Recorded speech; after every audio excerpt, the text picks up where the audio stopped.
नमस्कार प्यारे विद्यार्थी, हिंदी ऑनलाइन क्लासेज में आप सबका स्वागत है। आज के इस वीडियो में हम कक्षा 10 क्षितिज भाग 2 का दूसरा पाठ राम लक्ष्मण और परशुराम संवाद का अध्ययन करेंगे। तो हमारा जो पाठ है क्षितिज भाग 2 राम लक्ष्मण परशुराम संवाद, उसके जो कवि हैं वो है हिंदी भक्ति साहित्य के सुप्रसिद्ध कवि और हिंदी भक्ति साहित्य की राम भक्ति शाखा के वरिष्ठ कवि गोस्वामी तुलसीदास जी, जो हिंदी साहित्य के वरिष्ठ साहित्यकार माने जाते हैं। तो प्यारे विद्यार्थी, प्रारंभ में हम बात करेंगे सबसे पहले कवि परिचय की। तो सभी आपको स्क्रीन पर तुलसीदास जी का जीवन परिचय दिखाई दे रहा है। मैं इनमें से कुछ महत्वपूर्ण बात को रेखांकित करूँगा। आप चाहे तो वीडियो के बाद उसको नोट्स के रूप में लिख भी सकते हैं। तो हम बात करेंगे गोस्वामी तुलसीदास जी के जीवन परिचय को लेकर के। तुलसीदास जी का जन्म उत्तर प्रदेश के बांदा जिले के राजापुर, ध्यान दीजिएगा, राजापुर गांव में सन 1532 ईस्वी में हुआ था। कुछ विद्वान इनका जन्म स्थान सौरो जिला एटा भी मानते हैं, लेकिन विद्यार्थीगण ध्यान दीजिए, हिंदी के सुप्रसिद्ध आलोचक और हिंदी साहित्य इतिहास के प्रसिद्ध लेखक आचार्य रामचंद्र शुक्ल, जिनका हिंदी साहित्य इतिहास सभी हिंदी साहित्य इतिहासों में सबसे ज़्यादा प्रचलित और लोक मान्यता प्राप्त है, वो आचार्य रामचंद्र शुक्ल गोस्वामी तुलसीदास जी का जन्म बांदा जिले के राजापुर को मानते हैं। इसलिए आप ध्यान में रखिए, सौरो भी कुछ विद्वान इनका जन्म स्थान मानते हैं, लेकिन अधिकांशतः जब भी प्रश्न आएगा और उसका एक ही उत्तर होगा कि गोस्वामी तुलसीदास जी का जन्म सन 1532 ईस्वी में कहाँ हुआ, तो वो हुआ उत्तर प्रदेश के बांदा जिले के राजापुर गांव में। ठीक है बेटा। उसके बाद बात आती है तुलसीदास का बचपन बहुत संघर्षपूर्ण था। इनका बचपन संघर्षपूर्ण था क्यों? क्योंकि इनके माता पिता ने जन्म के बाद इनको त्याग दिया था। क्यों?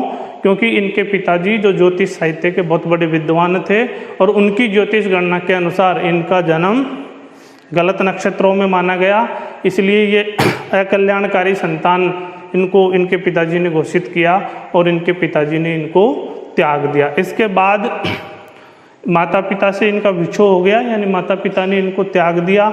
इसके बाद गुरु कृपा से इन्हें राम भक्ति का मार्ग मिला, ऐसा पुस्तक में लिख रखा है। बाकी जो गुरु थे उनसे इन्होंने शिक्षा ग्रहण की।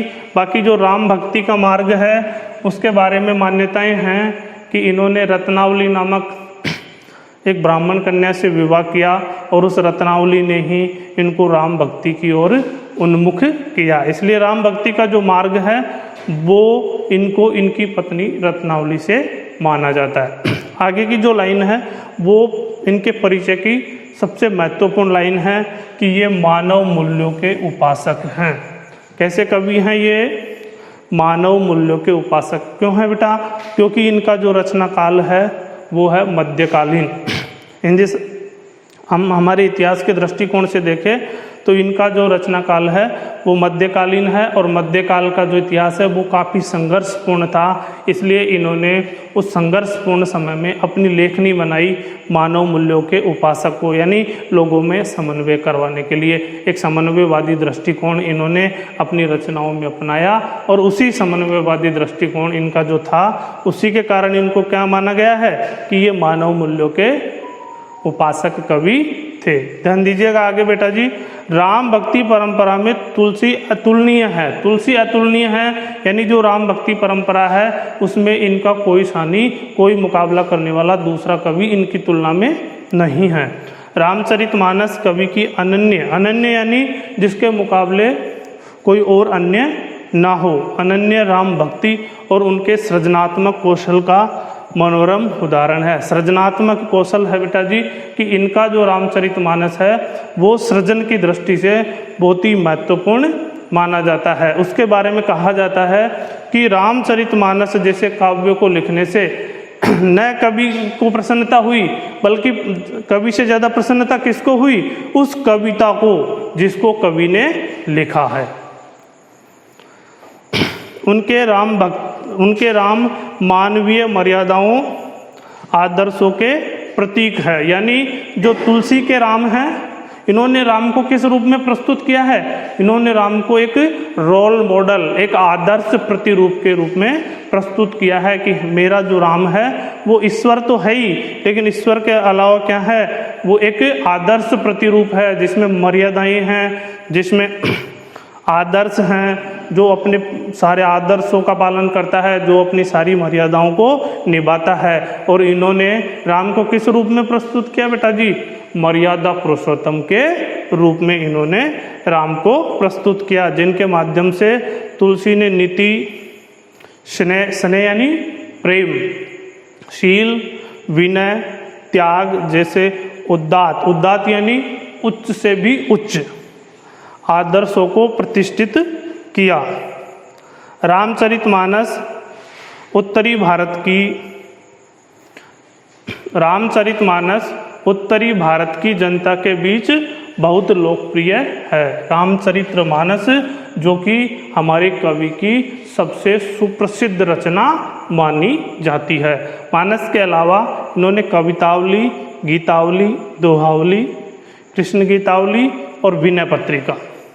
ध्यान दीजिए बेटा जी, इनकी जो भी रचनाएं हैं उनमें सबसे महत्वपूर्ण रचना कौन सी है? रामचरितमानस, उसके बाद विनय पत्रिका। आदि उनकी प्रमुख रचनाएं है। आगे की जो लाइन है,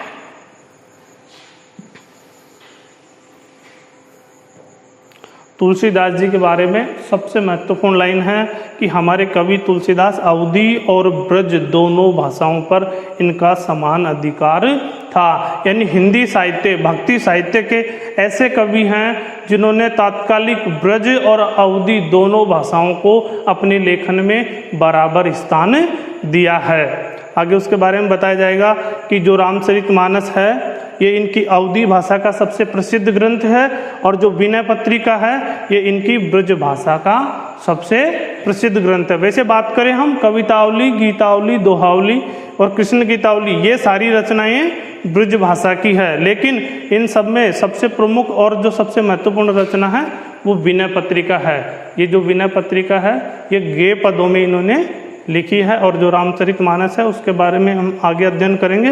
ये इनकी अवधी भाषा में लिखी हुई सबसे प्रसिद्ध रचना है।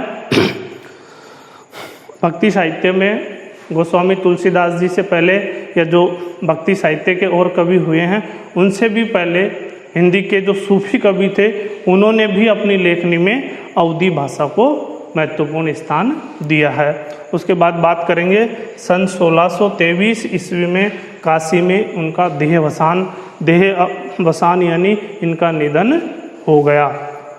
तुलसी ने रामचरितमानस की रचना अवधी में, देखिए रामचरितमानस की रचना अवधी में, और विनय पत्रिका तथा कवितावली की रचना ब्रज भाषा में की है। उस समय प्रचलित सभी काव्य रूपों को तुलसी की रचनाओं में देखा जा सकता है।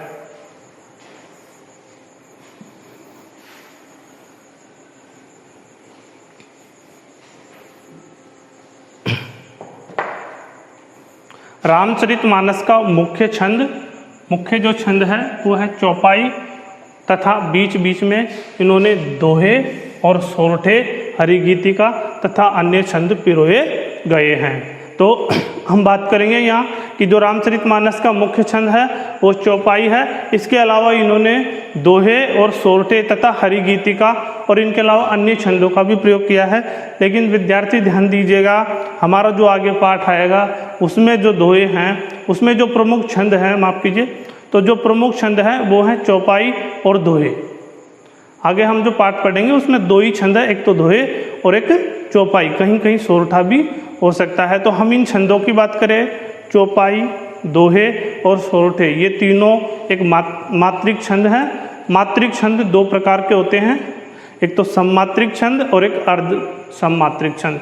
तो जो चौपाई है ये सममात्रिक छंद है, और दोहे और सोरठे ये अर्ध सममात्रिक छंद है। कैसे बेटा जी? क्योंकि जो चौपाई है ये चौपाई सममात्रिक छंद, यानी कि इसके प्रत्येक चरण में कितनी मात्राएं होगी? जब हम गणना करेंगे मात्राओं की तो इसके प्रत्येक चरण में 16 मात्राएं होगी, जबकि दोहा और सोरठा ये अर्ध सममात्रिक छंद है और दोनों आपस में एक दूसरे के उल्टे यानी विपरीत है। कैसे? दोहे की हम बात करेंगे तो दोहे के पहले और तीसरे चरण में 13 मात्राएं होगी और दोहे के दूसरे और चौथे चरण में 11 मात्राएं होगी। जबकि हम बात करेंगे सोरठे की तो सोरठे के पहले और तीसरे चरण में 11 मात्रा होगी, जबकि सोरठे के दूसरे और चौथे चरण में कितनी मात्राएं होगी? 13 मात्राएं होगी। इसके अलावा दोहे और सोरठे की बात करें तो दोहे के दूसरे और चौथे चरण में तुक मिलता है, जबकि सोरठे की हम बात करें तो इसके पहले और तीसरे चरण में तुक मिलता है। तो ये जो दोनों छंद हैं ये अर्ध सममात्रिक छंद हैं और जो चौपाई है ये सममात्रिक छंद है। विनय पत्रिका जो इनकी ब्रज भाषा की सुप्रसिद्ध रचना है वो गेय पदों में है। गेय पद यानी जिसको हम लयबद्ध तरीके से संगीत के रूप में गा भी सकते हैं, ये इनकी ब्रज भाषा की रचना है। कवितावली में सवैया जो कि एक वर्णिक छंद, यानी इसमें मात्राओं की गणना न होकर किसकी गणना होती है? वर्णों की। कवित छंद ये भी वर्णिक छंद ही है, इसमें भी मात्राओं की गणना न होकर किसकी गणना होती है? वर्णों की। इनकी छटा देखी जा सकती है। उनकी रचनाओं में प्रबंध और मुक्तक दोनों प्रकार के काव्यों का उत्कृष्ट रूप है। प्रबंध और मुक्तक क्या होता है?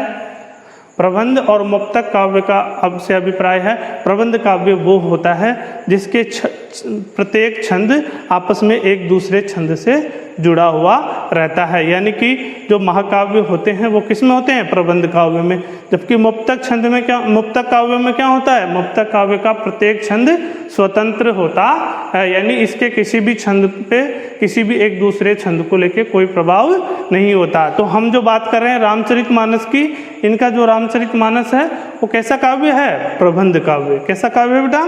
प्रबंध काव्य। हम बात करें इनके रामचरितमानस की तो जो रामचरितमानस को हमने बताया प्रबंध काव्य है, तो रामचरितमानस क्या है? महाकाव्य। महाकाव्य किसको कहते हैं? महाकाव्य वो होता है जिसमें हम किसी नायक के जीवन के प्रारंभ से उसके जीवन के अंत तक का वर्णन करें। तो आप सबको पता है रामचरितमानस का नायक कौन है? भगवान राम। और रामचरितमानस में कवि तुलसीदास ने क्या किया है? इन्होंने अपने नायक भगवान श्री राम के जीवन के प्रारंभ से लेके और उनके जीवन के अंत तक का वर्णन किया है। इसलिए जो रामचरितमानस है उसकी बात की जाए तो वो प्रबंध काव्य है, रामचरितमानस की बात की जाए तो वो महाकाव्य है। ये था हमारे कवि तुलसीदास जी का जीवन परिचय, जिसको हम एक सार में कहें तो ये है कि जो तुलसीदास जी हैं वो क्या है? तुलसीदास जी हिंदी भक्ति साहित्य के राम भक्ति शाखा के सुप्रसिद्ध कवि हैं, जिन्होंने रामचरितमानस जैसे श्रेष्ठ ग्रंथ की रचना की है। इनका जन्म सन 1532 ईस्वी में उत्तर प्रदेश के राजापुर में हुआ। जन्म होने के बाद इनके माता पिता ने इनको त्याग दिया, इसलिए इनका जो बचपन है वो काफ़ी संघर्षपूर्ण रहा। ये अपने गुरु की शरण में गए और वहाँ जाके इन्होंने शिक्षा ग्रहण की और वहाँ से शिक्षा ग्रहण करने के बाद इनका जब रत्नावली से विवाह हुआ तो उन्होंने इनको राम भक्ति की ओर उन्मुख किया। और जब राम भक्ति की तरफ ये उन्मुख हुए तो भगवान राम की भक्ति में इतने लीन हुए कि इन्होंने रामचरितमानस जैसे सर्वश्रेष्ठ महाकाव्य की रचना की, जो भारत की जनमानस का क्या है? कंठाहार बना हुआ है। इसके अलावा इन्होंने मध्यकालीन जो इतिहास है हमारा, इनके समय में समन्वयवादी दृष्टिकोण को लेकर के बहुत सारी काव्य रचनाएं की। तो जो काव्य रचनाएं इन्होंने की, उन काव्य रचनाओं में क्या किया इन्होंने? उस तत्कालीन समय की जो प्रमुख भाषाएं थी, अवधी और ब्रज, दोनों भाषाओं का समान रूप से प्रयोग किया। इन्होंने दोनों भाषाओं का समान रूप से प्रयोग किया। क्यों? अपनी सृजनात्मक कला को दिखाने के लिए। नहीं, इन्होंने दोनों भाषाओं का समान रूप से प्रयोग किया, क्योंकि ये चाहते थे कि इनके काव्य, इनकी रचना, इनका संदेश भारत की प्रत्येक जनता तक, जो अवधी समझे, जो ब्रज समझे, हर व्यक्ति तक इनका संदेश पहुंच सके। इसलिए इन्होंने दोनों भाषाओं का समान रूप से प्रयोग किया। तो जो हम आगे अध्ययन करेंगे हमारे पाठ का, वो पाठ का जो भाग लिया गया है वो किस रचना से संबंधित है? रामचरितमानस से। तो आगे हम पाठ के बारे में अध्ययन करेंगे।